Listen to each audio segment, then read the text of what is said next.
Talking to your guys, Mark, they've talked about Noah Harvey and Just Lord Boateng as two guys that they think really are on the cusp of becoming your next great defensive players. What do you see in them, or is that something you're learning here from them? No, well, that's good for them to say that. I'm excited about those guys. They're young players. They're very explosive players. They're guys that show a lot of great athletic ability and they've made plays, especially in the spring. And Noah Harvey's played a little bit more football than Jez Lord, but I think both those guys have a huge upside. I mean, we're good at linebacker. We're good on defense. You mentioned going into the spring, you wanted to get 22 starters on defense. How close do you feel you guys are to that? That's a tough one really to say. I think that certain positions we are certainly at defensive tackle. I think that with Zach Slade and Naquan Jones behind Panasuk and Raekwon, those are four guys that could probably start for any team in the conference. The defensive end position, I don't want to go through all my guys, but I think we're getting there. I think at linebacker we have talent. Certainly Brandon Randall's a talent. Tyreek Thompson's had a great year last year and probably looks better than he's ever looked. He's trimmed down to 225, and Bocce and Antoine Simmons have played a lot of football. Jez Lord's behind him. So we've got guys in the secondary. I think we've got guys with experience as well. For this defense as a whole, how much better can it be? And where does it rank with you? I know the 13 defense was very good, but does this defense have a chance to be one of your best that you've had? Well, statistically, that's what the statistics would say. I think a lot of it depends on, can you stay healthy and how you go through the process. But, so I don't ever anoint a defense at the beginning of the season. But if you look at last year's defense, I think we were as good as any defense we've had. We've got guys that can make plays on the edges. We had a great linebacker, very tough to run against. We had the fewest. One of the biggest statistics I don't think people really acknowledge is we had the fewest big plays in the country. So we led the nation in the fewest big plays against us, and I think those things, usually have a way of helping you. If they can't, explosive plays are probably the biggest indicator of scoring. I would look at last year's offensive struggles as just that. We didn't have enough explosive plays. On the other end of the offense has to be in the fourth quarter, keep the ball and maintain it. Did that play a factor for your defense last year? Just the inability to maybe. Well, we're not giving up a lot of points. I mean, we gave up a field goal against Nebraska and lost. So, give up. The problem with it is, you got to play perfect. You can't give up one play and that type of thing. So, but my idea and ideology has always been to, in the game of football, as in life, you got to assess where you're at. You have to adjust to what you're dealing with, and you have to reset the button and attack through. You don't have to go forward. And if you can't go forward, then that's where your problems start to happen. But it's not the assessing or adjusting. You can do that, but it's the ability to move forward. So we'll do that on offense, and I'm very, very confident with that. Prior to last year, your philosophy has always been you let your coordinators coach their spots and you just kind of more of a CEO approach. Last year, you got more involved towards the end in play calling at offense. Is this going to be Brad's offense, Mark, or is it going to, because it's his first year, will you have a little bit more influence on that? No, I think I maintain the same approach that I always have. I'm not going to disrupt that offensive coordinator's ability to call a game. I'm going to have some feelings on, okay, we're going to do this or we're going to do that, and I'd like to see these things, or these things need to happen.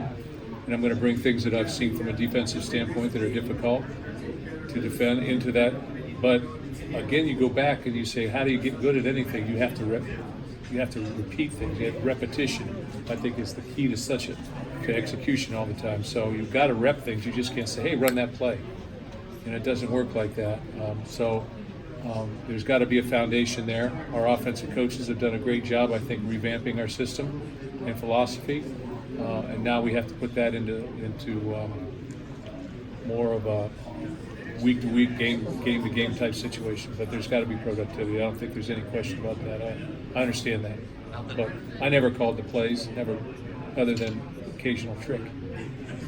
I mean, I don't disrupt people. I mean, I talk with them between series and say, hey, we need to do this, or hey, run the ball here, or run this, do that. Not expecting you to give anything away really, but how much will people notice a difference in the offense this year? Is just the way it looks? Yeah, I think people will notice a difference. Mark, when you were at Red Box Bowl, you guys went tempo in the Red Box Bowl, and it was a pretty rare thing to see for you guys for that sustained period of time. But it was a concept that you guys have done. Yeah, we've done that before, so I think that's something that everybody in America does, and we just wanted to do that, and I thought there needed to be some change, and in that capacity at that point in time, that was one of the changes, that and pistol. So, we moved to that direction. But if you really look at us across the board offensively and break us down, there's quite an array of different things that we do. I think 6 3-year starters. When it comes, I'm sorry. Go ahead. there's every year we seem to ask you about some sort of divisional alignment or something like that, but this year there seems to be a little more momentum. If I recall, 5 years ago you wanted to go west, or the school wanted to go west, but you're going to lose the rivalry with Michigan to do so. At this point, what's the likelihood of maybe a future alignment change, and how much discussion has there been, informally or formally, among you? That's interesting because somebody asked me that at the podium, and I had not heard about that. That's something that has not been discussed with me, and I think that's something that's probably discussed maybe with the athletic directors or maybe it's the commissioner, but I'm not sure. All I can tell you is the East is very competitive. We've won the East, we've won the championship, we've won the Big Ten championship from there, and we've won it from the Legends. So we played on both sides of the spectrum there and become successful. So that's part of it. But I'm not sure. It's not every year you get a veteran team with a veteran defense with this many actual NFL prospects and that sort of thing. I'm guessing it's from a defensive coaching perspective, there's got to be some enjoyment from that and some from a maturity standpoint, and seeing how good a defense can be. How much intrigue is there? How much enjoyment is there when you get a defense in this situation? Well, I like stopping people. There's no question about that. I think you play to your strengths, and right now that's a strength of ours. So that needs to be as good as it's been. Yeah, I enjoy it. I enjoy defensive football. I'm a defensive coach. I enjoy offensive football. I'm not quite sure how to answer the question. I like our guys because they get their hands dirty, because they're not satisfied with where they're at.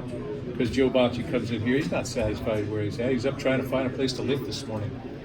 You're going to charge him $15 a lift, so he ditched it. But, or Kenny Willekes, a self-made guy, where he's come, or Raekwon or Josiah Scott saying, hey, I want to play that last game rather than take a red shirt. And, he's the MVP of the bowl game defensively.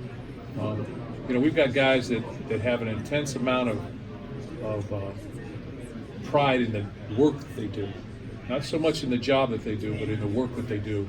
And that equates to job done. The last 6 games that were played last year, and I know there are a couple of guys that moved on, but it was a pretty high level of defensive football. How much better can they be? Are you curious about that? And what else would you like to see? You can always get better. Sometimes the statistics might not indicate that, but you can always get better. I think Coach Tressel has done a phenomenal job. He's a phenomenal teacher. Coach Haynes, Coach Burton, Coach Bullock. Coach Burton, Coach Bullock are the defensive line coaches of the year in the country by Football Scoop. Coach Samuel's over there as an offensive coach to give that perspective. We've got solid graduate assistants that know what's going on, so they're being well coached. They embrace each other, and it's a good fit. And you're seeing the results of that. I'm sorry?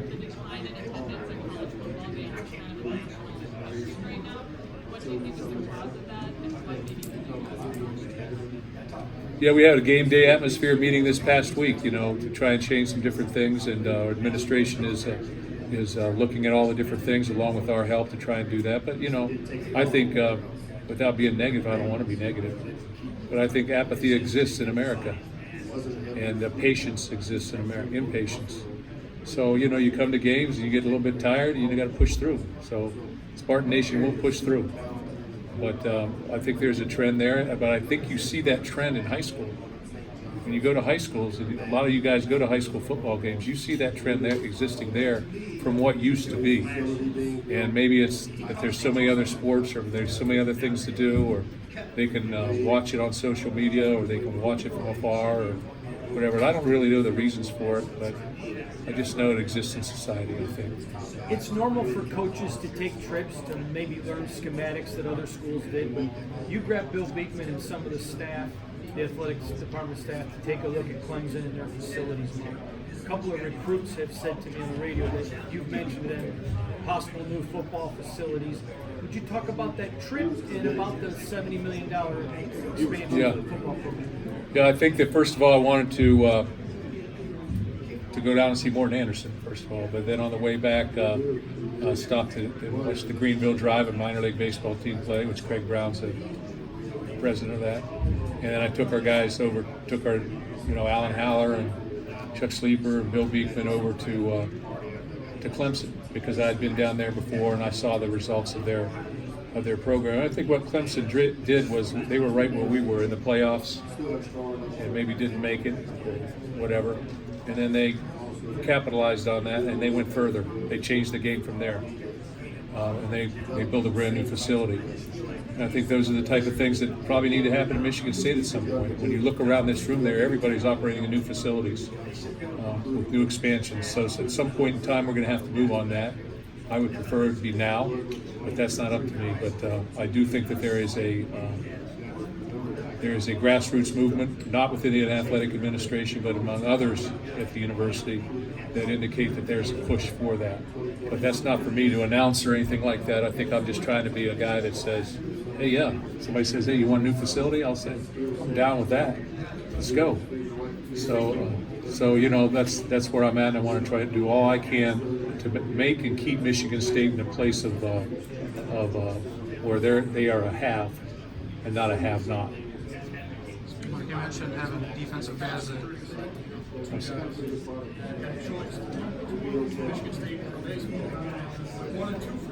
yeah.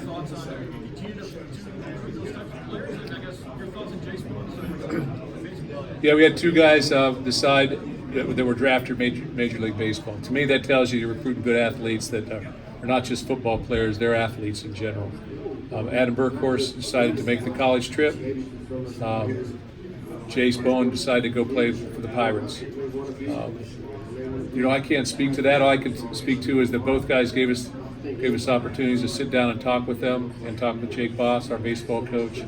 And one took an avenue this way and the other took an avenue that way. And as I talked to Adam, it was about, do you want to be in college and play baseball and football, or do you want to be a professional athlete this time? He chose college. In watching Adam, it's hard for me to say this, but he's legitimately 6'7". I'll say 6'6" and a half, 255. When I watch his explosiveness and drills out there, and his intentions and how he goes about his business, he will be an outstanding football player. And I think both guys have a future at both sports. Chase chose baseball at this point in time, but we left on good terms, and I think that's the important thing. That it's their life. I'm just here to help them towards their dreams. Another Northwest Ohio guy in your roster, how important was it getting that 6-year eligibility for him, and what are your expectations for this year? Yeah, along with all the injuries we had, we punted 5 different guys last year. Who does that? Who does that in America? And so Jake now will return as a starting punter, and he's a proven guy who's proved himself under duress and under pressure, and he's got a big leg, and he's an NFL type punter. So it's the ability to punt the football consistently is a huge asset in your program, and so we're looking forward to his return. just a little bit ago, you were talking about defensive guys that like to get their hands dirty and sort of self-motivators. Would you say, I guess, this group is a unique collection of personalities where you don't have to worry about complacency given everything that they did last year? I think most would naturally assume, I hope they don't sit on their achievements, but no, with they this don't. group, They're unusual. They're very unique in terms of the way they go about their business. They have leadership skills. They are not satisfied. I just told Kenny Willekes, he said Brian Lewerke has to have his best year. I guess he said that. I said, I'm going to tell him, Kenny Wilkes must have his best year as a Spartan. As he pointed his finger at me, he says, you tell him. But that's the kind of person he is. I mean, he is and Joe Bocci, and Raekwon, and really Josiah Scott, and really Mike Panasic, and really David Dow. I mean, and I can go on with guys. They're not satisfied where they're at. They're playing to a higher level. And I have been so impressed, probably more impressed than any of my 13 years as the head coach here, with the way our players have gone about their business off the field and in practice and in workouts. I mean, there's a sense of accountability from within. You say hand behind the line, there's nobody putting their hand over the line. But they do it with a passion, and they do it with a positivity that is quite remarkable. Is that similar at all from when you went from 12 to 13 with the bump, or from 16 Yeah, to 17? it is similar. Now the results need to come, but it is similar. You know, everybody sees that when you lose close, people see the inches and they say, "Oh, if we'd have just done that, or if I would have just done that, you know, we would have been successful." So when it's close like that, I think that people see little things can make a difference. You guys said chase the moment. They just heard that this morning. It's the first time they've heard that phrase. Yeah. I guess where did that come from? To you, what does it? Yeah, the Chase the Moment, I've been reading a book. Actually, our staff has been reading a book, or those who wanted to. It's a spiritual book. It's called Chase the Lion. And if you read the book, it's about chasing dreams. And it's about not being able to access those dreams and get to those dreams without help, whether you're spiritual help or whether you're help from people that you're involved with. From the practical standpoint, you know, I chose to use the word chase because I think we're always trying to move towards something. And the moments being that we've had great moments here. I don't think there's anybody that can say we haven't had great moments at Michigan State the last 12 years. We've been to championships. We've been to Indy 3 times. We've been to the playoffs. We won in every stadium that we've been in. So to me, it's about returning to those moments, about chasing down those opportunities and moments. And we have to do that collectively, and that's why I went with that. And then when you look at things across your life, I'm sure everybody can look at this and feel this out there, is that there are moments in your life that we've all had that sort of defined your life. And we're trying to find those and chase them. And I think those things exist, and we'll just keep moving. How do you feel Brian Lewerke would change the whole dynamic of the offense with all these young players? You got a lot of options, running and passing the ball. We really talked about it. You got a lot of great pieces. We have 9-11 starters back on offense. I was just told by Jack Ebling that, I guess, he asked me how many players we lost last year to starting positions, how many games relative to their starters. And he said that we had 83 starters out of it over the course of that missed games, which is a phenomenal amount. But we had guys playing with casts on their hands. We had guys playing with, you know, they hadn't played for 5 weeks and then they're back in the lineup. So we've got guys. And Brian Lewerke's the only quarterback in Michigan State history that has passed for 2,500 and run for over 500 and had 3,300 yards as a sophomore. They ended up talking about him last year at this as being a Heisman hopeful and all that kind of stuff. So fame is fleeting. We all know that. But again, I go back to assess where we're at, adjust, hit the reset button. But he's prepared. He's ready to go. And Rocky Lombardi is a guy who now has game experience, so he's better. And he's more excited about the future as well. So all those things are taking their course. Kenny's a guy who obviously been highly productive the last 2 years, but not alone on that line with guys like, you know, for your starters with Raekwon and Mike. You had Naquan as backup. Jacob's going to be a second year. So how much does the depth and the other talent you have not allow teams to scheme towards just going away from Kenny and trying to neutralize his effectiveness? Well, I think that's you know, that's a good point. I mean, I think you run away from people, but sometimes they track you down too. Sometimes you want to run at them. But very excited about our defensive line, and not just the guys we've talked about. You know, Jack Camper is a guy with a great amount of ability at defensive end. You know, we got our 2 freshmen, Burkhorst and Michael Fletcher, are guys that, you know, I don't know if you see them or not, but they're 6'6", 250-pound athletes that could be on the edge for us. So we'll see how all that shakes out. Beasley's a worker. But we've got guys back who know what to do, and as Chris Solari mentioned, finding the top 22 is the challenge. So that's what we're trying to do. Mark, you talked about Raekwon again earlier. And talking to these guys about him, not so much as a player, they all appreciate what he is as a player, but Oh, yeah. kind of the person he is and what he's come from, kind of made himself. He said it was until sophomore year he kind of realized this could be my way out while I'm still kind of showing my brothers and everybody how to get out. Yeah. Can you just talk about the kind of person he is and how that makes him a player? He's a tremendous young person that has gone through unbelievable challenges relative to his family. He's a very caring, giving person. He'll have his degree at the end of this semester. He's a guy who was an outstanding athlete, but an average football player coming out of high school relative to what you're looking for. So he's made himself into an outstanding football player as well. He's as athletic as any defensive lineman we've had, and probably as strong, and et cetera. And he's only one of a number of them, so we've got other guys, so that's the exciting thing about it. But he's taken on a leadership role, and really happy for him. That's why I was campaigning for him out there. So he's got more than just football going for him in life. Is he one of those guys, though, that in that locker room he just has that personality? He has a persona. He has a persona and has a very grounding. He can ground people because he's been through difficulty. Difficulty is not losing a football game. Difficulty is losing a brother or another family member, going through some of the things. That's true difficulty. What we're dealing with is sport, and that's minor in comparison. So I think he's been down that road and understands what he can give other players and other people. That said, Kenny Williams has a different kind of persona, I think you would probably say.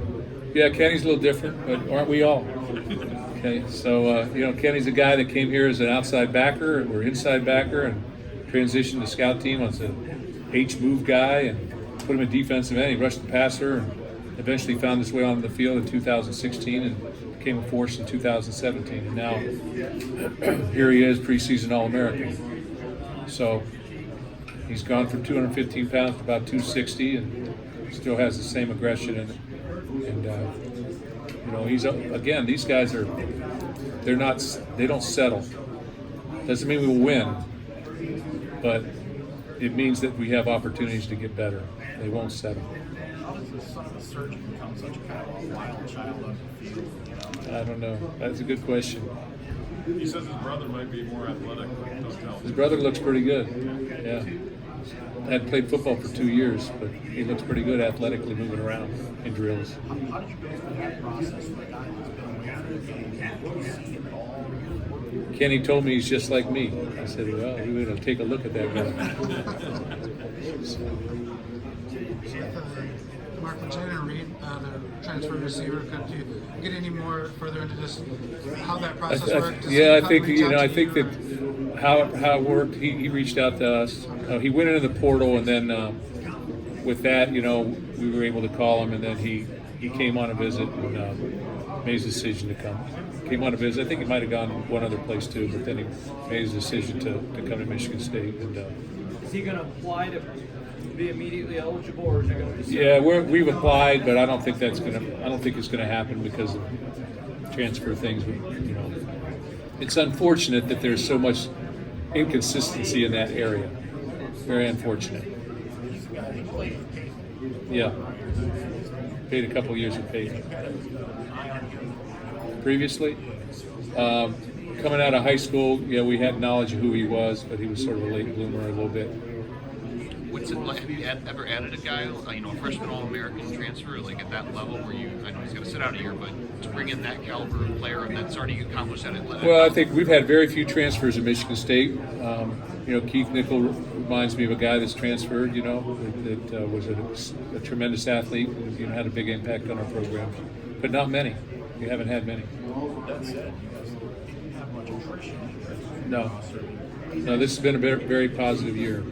How unique is that when you have this many guys that are starters? And the guys obviously all want to play.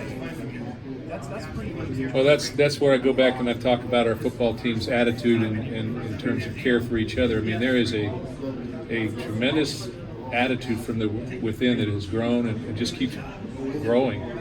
That people are for other people. They feel good about each other and they feel good about where they're at. and that's a positive thing. You know, when you're the coach in that capacity, you know, you feel it makes you feel special. It doesn't guarantee winning. I understand that, but I've always said, you know, give me your best effort, do things right, and I'll handle the problems. I'll deal with the problems that come if we lose, and that's sort of the way I feel. I feel like they're going to do everything that they can. They have thus far. We'll be right there. We'll have a chance to have a good football team. Josiah Scott in the spring said his goal is to be an All-American, be a Thorpe Award candidate. Do you think the 8 games he missed last year after a really good freshman season kind of has him a little bit under the radar as far as his potential is? Yeah, I think he's a little bit under the radar there, but you know, he was the MVP, defensive MVP in the bowl game, so I mean, he shut down that receiver. And think about Oregon now; they got 7 points, guys. I mean, there's a reason they got 7 points. One of them, number 22. So he locked down that guy pretty much. He reminds me a lot of Daquez Denard in a lot of ways. So I think that, you know, like I said, we want our players to dream big. So there's got to be ability there. They got to do it in steps, but he's taking the correct steps. I think you said before he even started a game, it was like fall practice his freshman year, you compared him to Darquez Denard. How much is he, do you think, just taking that as a compliment? His attitude, the way he goes about his business is very Daquez-like. You know, he just, like I said earlier, he doesn't settle. You know, he's constantly trying to get better and very confident in himself, but he's not over the top. You know, you guys have talked to him. He's just very down to earth. But, you know, he's sort of mission-driven. So it's positive.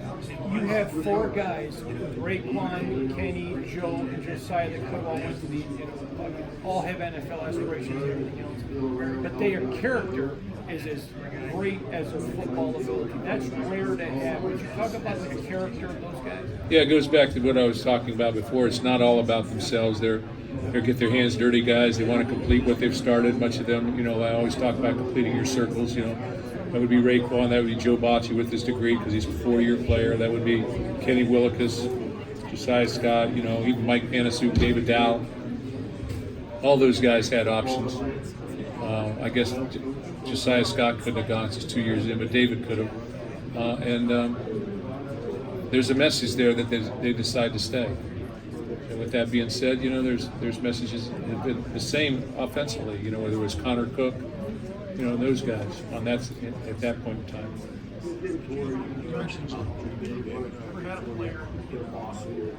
In law school? No. Cam Chambers Cam Chambers will take.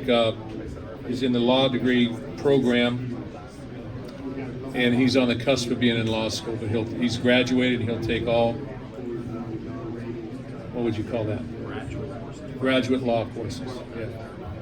So it's outstanding, and the fact that we're able to do that and pay for that, you know, when you think about what college can do for your life and what being a major college football player can do outside of playing football, you know, you'll have tremendous opportunities because of it. On the flip side of that, Josh Butler, obviously. Josh Butler is another story. A lot of things maybe from football, I guess. Right. You know, how is that time been for you? Well, I'm going to try and make it happen for his dogs. I want everybody to know that. Okay. But, you know, Josh has lost 2 parents in 2 years. You know, pain is not, you know, nobody's got the market cornered on pain. You know, I mean, everybody, you know, is going through something somewhere. But he's at a good place. He's playing very good football, had a great spring. And in a leadership standpoint, I think he's excited about this season. He's a starting corner for us. He was highly recruited, and he played a lot last year, played well last year, played very well in the bowl game. So I think there's a great future there for him in store as well. But he's another guy. He's in grad school in graphic design, getting his master's. He'll have his master's in January. So he's another young man that's doing great things, and he's just another example of what I'm talking about on this football team. There's a lot of side stories that are special stories. You know, you guys probably already know. You got I think it's first time in 5 or 6 years, the 2 buys, and yours one another. Yeah, I don't know how that happens, guys. You might ought to do a story on that. How does that happen? It's the calendar, I think, the extra set. Is there another team in America that has a bye, a game, and a bye? Is he? I don't think there is. So that's a whole different set of. Don't you love it though? Not really. I mean, I think that's a lot of time off, especially when you in front of that you play 3 of the 4 games away. You know, so there's a lot there to look at and say, how did that happen? But that's not for me to say, just to bring up. Be controversial. Is that the challenge, though? It's a challenge. Interruption of Yeah, I think it's a challenge. You know, how do you handle that week? You know, you're not going to play for 3 weeks. You play 1 game in 3 weeks. You know, so what's the level of your conditioning? You know, when you don't play football, you know, you sort of get out of that. So how do you practice? How do you recruit? All these different things. So you know, you have to make those changes. But you know, we'll embrace those, just like we'll embrace the away games. There's not a place that we've played that we haven't won in this conference. So we can go play and win at any stadium. Mark, you keep your notes on every 3 games going back years and years and decades. You've got a manual on how to handle a lot of things. There's nothing in there that says 1 game in 3 weeks you're going to try to do challenge. This is I think the first time that teams have 2 byes. So that's unusual, and you know, I don't know how it happened, but it happened. It's the calendar. It's the early Labor Day, late Labor Day. And we happen to have 2 around 1 game. So And there's nothing in the manual to deal with that. So have you looked at it yet? Like how you're going to be handling practice during those? we divide up our season in phases, and so that'll be 1 phase all in itself. Okay, how are we going to handle that? So just like the phase before that, with 3 out of 4 games are away. Prior to that, 3 straight home games. So how are we going to handle those situations? We'll apply ourselves and get ready for each situation separately, and work towards each of those phases like their seasons in itself. You mentioned Jack Camper earlier. Yeah. Is he going to be good to go for the start of fall camp? Yeah, Jack's going. He's conditioning, so he'll be ready to go. Do you have a date for the start of camp at this point? Or? July 31st, next Wednesday. Not this coming Wednesday. You know, July 31st Wednesday. a couple of those guys that sat out in the spring, like Cole Chewins. Yes, Cole Chewin's back. We have nobody that's out right now. Possibly, we won't start camp. Possibly, Tyler Higbee won't start camp, just because he's adjusting to his surgery. But he should be ready before the end of August, I think. The Big Ten championship was run through Ohio State a lot of these past few years. You guys obviously got it in 2015. What does it take to meet like the team that's a little bit like the standard of the league for a few years? What does it take to beat Ohio beat State? Ohio State. To beat Ohio State? Yeah, to beat them. Like, To beat them? surpass them. Yeah. I think you've got to have a great execution and conviction to do that, and I think it helps when you've won before. So there's a little bit of, you know, history to me is the best indicator of the future. So gone down to Columbus and won before, we'll need to do it again. But easier said than done. We got a great program, great players. You know, we probably have 35 players for the state of Ohio, so they're motivated. But so's the other team. But there are challenges there. Built-in challenges, you know those. You mentioned Higbee. I'm curious. What you mentioned, Tyler, made me think. How much competition do you expect on the offensive line at this point? Because you have a lot of guys who've played a lot. Your Bulls starting lineup is all back, but you also have all these other guys that you might. You know, what level of competition would you expect at that position? I think those guys got to stay healthy, and then they got to perform at a high level in camp. You know, they're certainly going against the defense that'll test that, so they got to be able to perform. So it'll be. But we've got, I think, 8 guys with game experience, and 50 lettermen coming back. So we've got plenty of guys coming back. Your philosophy, prior to Mark's statement changing it, was get 5 guys and stick with them. Then you went to more of a rotation basis. Do you think you'll stay with the rotating 6, 7, 8 guys, or would you like to see go back to maybe 5? No, I don't. I really don't care. If the guy's good enough to play and adds to the production of our offense, then he should play. I don't care as long as there's not a drop off from that club. If there's a significant drop off, then I go with the 5. But I think that our guys have really, because of injuries or et cetera, that guys have played in and around. A lot of those guys put on weight this offseason. You see a lot of guys over 300 pounds now. Yeah. Is that a point of emphasis? Yeah, I think we lost weight last year. The course of the season, we played with a lighter offensive line. I think we've got to get movement up there. we've got to win at the point of attack on the offensive line, and we've got to protect the quarterback. Those two things. So there's a lot of things when you look at the dynamics of offense, is what you got to do, and obviously it all comes down at the end. You got to be productive, but turnover margin, things of that nature. We were +1 last year. You look at 2013 and 2014. I think we were +13 or 14 in both those years. So the turnover margin is huge. Both getting them and then also and not giving the ball away. But you got to move people. Talk about putting power players. It's a nice little apparatus there. Talk about putting power players and big guys on the offensive line. I guess, do you see any of those, true freshmen and redshirt freshmen that can push this their camp? We've got a number of freshmen that came in early. Nick Samak's a guy that looks promising. Devontae Dobbs just came in this summer. He's a very, very athletic guy. Looks promising. He's 282 pounds. Nick's 285 pounds or whatever it is. So those two guys, we got Spencer Brown and in as well. So we've got some guys coming in. So we'll see how they add to the mix there and everything. But I think it's too early to tell without getting pads on those guys. But Nick did a nice job in terms of how he played this spring.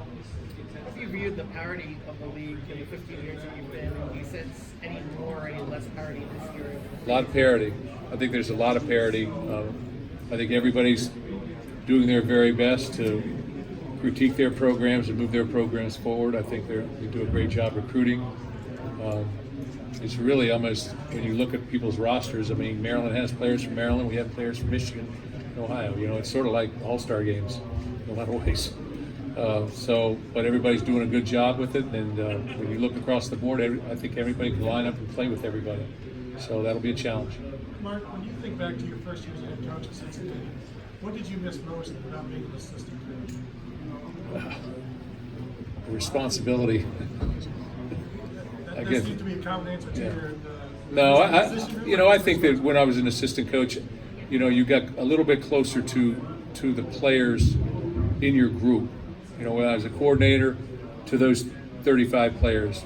When I was a position coach, to those 12 or 15 players. And I think the day-to-day relationship. As a head coach, I still have the day-to-day relationships, but I'm more the principal at the high school, walking down the hall saying how people are doing, and hey, don't pick up that chewing gum, but holding people to a standard, and then saying, okay, we need to teach this in this class or this in this class, and I don't like the way you're teaching, or we need to do these concepts or whatever the case. But sort of look at things broad-based, and I think you lose that a little bit when you become a head coach. How do you fill that void, or is it just? No, I go back into the room. I go back into the offensive staff room to some extent, small extent, but mainly I go back in the defensive staff room. I sit in on player meetings with our coaches, especially probably the quarterback meeting, because I think that you get a pretty good landscape of everything that's going on in that meeting. But sometimes I go in other meetings. So I try and re-energize myself by getting around the players, and that's at meeting time. So that's what I do. Coach, I asked some of your players about the academics, and they talked about they're here to play football, but they're here for the academics too. How special is that to you to have these guys talk about the academics at Michigan State, and that's one of the reasons why they're here besides football and lifelong learning experience? Well, one of our goals is to find a passion outside of football that's going to fill that void, because when that void is gone, when that void exists and football is gone, there's a huge hole that they have to fill, whether that happens 10 years after graduation with pro ball, whether that happens immediately or after 2 years. They have to be able to fill that void. So they have to find something that they're passionate about, and that's where academics comes into play. And as we spoke here earlier, we've got guys working on their masters. I think we have 3 guys that will have their master's degree at the end of this semester, and I think every one of our seniors either has already graduated or graduated in the fall, with the exception of one guy who'll graduate in the spring. So we're doing the job academically as well, and that will pay dividends in their lives. Have you ever thought after your career will you feel that way for football? I have thought about that. That's a good question. My wife says that all the time. You're not ready. You're not ready. What are you going to do all day? So I just sort of, I guess I'll know when it happens. But Do you have a timeline in place when you think you may want to step away, Mark? no, I really don't. I don't. I tell recruits, I guess I tell you guys here, you know, I live in the present. I'm trying to live in the present. I like my job. I like my players. I really care for my players, and I care for our coaches. And as long as they're not causing too many problems, which it'd have to go quite a ways because the bar has been set high, okay, I'm going to keep doing what I'm doing. And as long as I feel good, I feel really well. What's the feel? What's the predicator to say, okay, now not necessarily a win, for you, what would be The moment, I guess, at some point when you don't feel like you can, some point when you feel like maybe somebody else is better suited to lead. I don't know. I just go with the flow. You're talking about assistant coaches. I mean, you guys are here. I'm sorry, go ahead. Oh, you said you're a teacher at heart. I mean, Yeah. you still feel that you can Oh, I teach. Yeah, I teach. kids, the change in kids, development. Kids are kids. There are changes. I mean, I think different generations are differently, or different. You know, the level kids changed in the last 5 years, but where things have changed, the media's changed. Everything changes them, but kids are still the same. They still have a passion. They're still young. They still grow, and it's exciting for me to watch their growth. It's exciting. You know, the seasons change, so you're not playing football for too long. You know, then it changes to recruiting. Then it changes to critiquing. Then it changes to spring ball, and then there's always new optimism. There's always new things to chase. There's always new moments to chase. So those type of things exist, and I think that, you know, in a lot of ways, it keeps you young. To be quite honest with you. Coach, about your assistant coaches. You guys are here, head coaches are here, but what's it like to have these dedicated assistant coaches out there representing Michigan State and all these other places that are just out working hard to make the program better? We have great coaches, and they are loyal, extremely loyal, and great teachers. And they have existing relationships with every player that we have, and they're making a difference not just on the football field, but in people's lives. And that's the thing that you sort of cherish about your coaches, you know. And it's not an easy job. Everybody can't do it because there's a lot of criticism thrown their way, and there's a lot of heartaches and a lot of change thrown their way. So it takes a special person to be able to coach at this level. How difficult was it for you to make the changes you made? Difficult. They were difficult because I had to unseat people, but in doing that, I also allowed people to maintain their relationships with their players and our players with them. And there needed to be a change of scenery to some degree. And as I said, I put people back in their supreme area of expertise. It's where they became an expert, you know. And I'm banking on that, and I'm banking on them being good teachers and being patient people. Because at the end of the day, guys, players make plays. Players make plays. I'm not pinning it on the players, but there's got to be a system in place that they operate. But players need to catch the ball and run with the ball and tackle. They need to make plays. And that's part of it. I think this is a fair question. Your offensive production numbers have gone down several years in a row. By choosing not to fire anyone, it's your call, it's your program. But do you think maybe you rolled the dice a little bit on your legacy if it doesn't work out? No, I really don't. I think my legacy is intact. But when I look back and I look at, and I just did our coaches' evaluations, this spring, and I look back and I look at their resumes and what's on their resumes and the things that they've been able to accomplish. I would argue that, having coached 44 players in the NFL at the offensive line is pretty spectacular.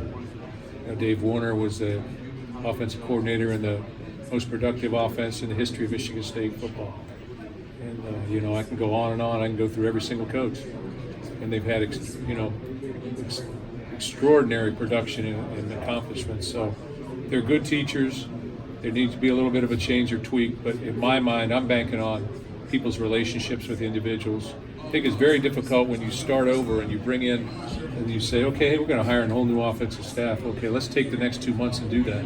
Well, there's 2 months that you're not working towards a solution. Then you bring in people and they don't know who number 27 is from number 32, off the field and on the field. So there's a lot of power in having the knowledge of what's just occurred and how to fix it. And I'm banking on that being fixed. Our coaches didn't need to be motivated, but I thought they handled the change like soldiers, and they went to work. was going to ask you, think it was difficult for any of them? Sure, it's difficult. I think it's difficult for all of them. But sometimes you have to make decisions as the head coach, and this was the solution that I came up with, or the possible solution that I came up with. And by doing it, I think that it was the best thing that I could do. I mean, I just do. Just when you hire people that you don't know, there's a big unknown factor there. Mike, I know who's honorable. I know that these guys will work, and I know that these guys will care about their players. I know these guys will do more for their players off the field than on the field, and there's a synergy in that. Sorry. Mike Trustle's been with you obviously for a while. How much have you seen him grow as a coach from being a position coach to a coordinator, and do you see him being a head coach? Great question. Mike has grown immensely. Mike is as good a coordinator as we've had. Attention to detail. We've had great ones. That's not to take away from anybody, but the excellence that is existing right now on the defensive side of the ball is an indication of that.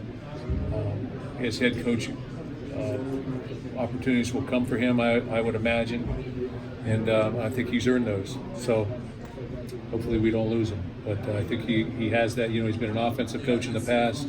He's an offensive line coach at a smaller school, but he's been with me for this now is 16, 18 years. So that's a long time. Got to see him grow up as a person. Yeah. Did you kind of talk about that 50 years ago? Have you been in contact with Al at all? No. I mean, you kind of just watched that situation from afar. Was there any predicated to this? No, I don't think it's appropriate to talk about that. And I wish him the best. And those problems were not here. Is someone that you mentored him, how difficult is it to see him these times? Going down the wrong road. Kind of in the same vein, have you talked to LJ much? I know he was with the Browns, and then he wasn't. And kind of confused about Yeah. what his NFL plans are. I don't know. Maybe I can't. Not talked with LJ, sent messages to him, but it's a tough situation probably for him right now. And Mark, to visit to shake up the staff a little bit, you know what I mean, a coaching staff, you kind of want to make some changes and stuff. Is that the toughest thing a head coach does? Change is tough on everybody sometimes, but sometimes change is needed. And in this case, I made the changes relative to what I felt was best for our program at this time. And but that allowed them to also maintain their relationships and their foundation of who they are and what they teach. So things are changing philosophically, but at the same time, they're able to keep their individuality. And what did you want to see? What do you want to see come of this? What kind of like incremental? Well, we had a lot of injuries last year, but the bottom line is at the end of the day, you need to have more production on offense. You can't lose games 7-6 or 9-6 or 16-13. You need to have some more production. And that's just the reality of the game. I think that's true for head coaches as well. I understand this is a big boys game. It's a big boys league. So, but with that being said, I believe my coaches. I'm loyal to our coaches, and I believe in them completely as teachers and their football knowledge. They understand the game. Players got to play. This thing's going on forever. 8 more minutes. We got 3 minutes. You mentioned earlier, one of the phrases you mentioned about the offense, revamp your philosophy or something like that. I think that's what you said. If not, you can correct me on that. Let's talk about my cufflinks. How about your cufflinks? Okay, let's talk about my cufflinks. Okay, these are Big E Munns that he wore to the '57 Rose Bowl. Okay, I put those on here for a reason this week.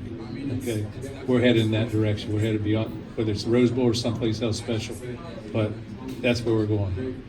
Next question. Where did you get them? Wasn't Biggie. Guy gave those to me as a present probably about 7-8 years ago, and I thought this would be the perfect time, and then I didn't have cufflinks.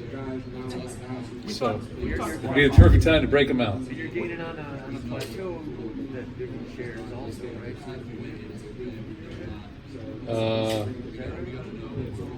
Duffy. Yeah, it's tough.